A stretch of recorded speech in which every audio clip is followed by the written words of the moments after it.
Paul Biya va mal finir. Très mal même. C'est le titre de cette nouvelle missile que nous livre le journaliste Jean-Bruno Tagne. Paul Biya va mal finir. Très mal même. C'est un gars très énervé par ce qu'il se passe au Cameroun. Chaque fois qu'il m'arrive de discuter avec lui de ce pays, il n'y a que du piment sur sa langue. Il fulmine. Il enrage. Hier, au cours d'un de nos échanges, comme s'il ne savait plus quoi dire, à défaut du fameux « on va faire comment ». Il a lâché ce que j'ai cru percevoir de sa part comme une puissante malédiction ou un mauvais sort jeté de toutes ses tripes contre le responsable du drame camerounais. En tout cas, Biya va mal finir. Très mal même. J'ai ri.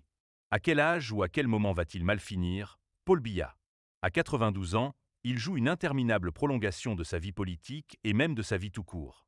Dieu lui a fait grâce d'une exceptionnelle longévité et d'un destin peu commun qu'il n'a malheureusement pas su mettre au service du bien commun et d'un Cameroun digne, debout, prospère et respecté. C'est une ampoule grillée, Paul Biya, et je ne suis pas sûr qu'il ait peur d'un quelconque court-circuit. Il ne ressent plus rien. Il ne voit plus rien. Il n'entend plus rien. Il n'a plus d'émotion. Ni pour la souffrance des Camerounais, ni pour les pleurs de ses compatriotes du Nord-Ouest et du Sud-Ouest, ni pour les cris de faim qui remontent de partout, ni pour l'image du pays qui se délabre chaque jour un peu plus et se transforme en champ de ruines. Qu'importe ce que le Cameroun et les Camerounais deviendront après lui. Il s'en tape. C'est un homme de pouvoir, mais pas un homme d'État. Il n'a jamais eu le sens de l'histoire. Il roupille sur son trône. Louis Zophite. La famille, c'est se rabibocher. Le vrai combat, me semble-t-il, n'est plus contre le président Biya, mais plutôt contre ses créatures. La Vulgate dit que l'enfant du serpent, c'est le serpent.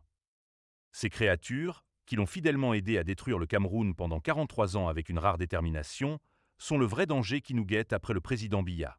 Ce sont des êtres dangereux et foncièrement méchants. Ce sont des jouisseurs impénitents, mais aussi des gens d'une sublime incompétence. Si par malheur le pays retombait entre leurs mains de pirates, il n'y aurait pas de mots pour décrire le drame camerounais. Et ceux qui espèrent qu'il y aura une implosion en interne, qu'ils vont s'entretuer quand leur parrain ne sera plus là, je recommande la plus grande prudence. La pègre a ceci de particulier qu'elle sait se rabibocher, se mettre ensemble, faire table rase des conflits du passé, des rançayures d'antan pour sauver la famille et les biens volés. Famille, au sens le plus mafieux du terme. Tous sont volés. Beaucoup. Énormément. À ne même pas savoir quoi en faire. Ils volent pour voler. Ils ont donc besoin du statu quo pour continuer à jouir de ces biens qu'ils ont rigoureusement spoliés à ce pays. Le peuple doit crier.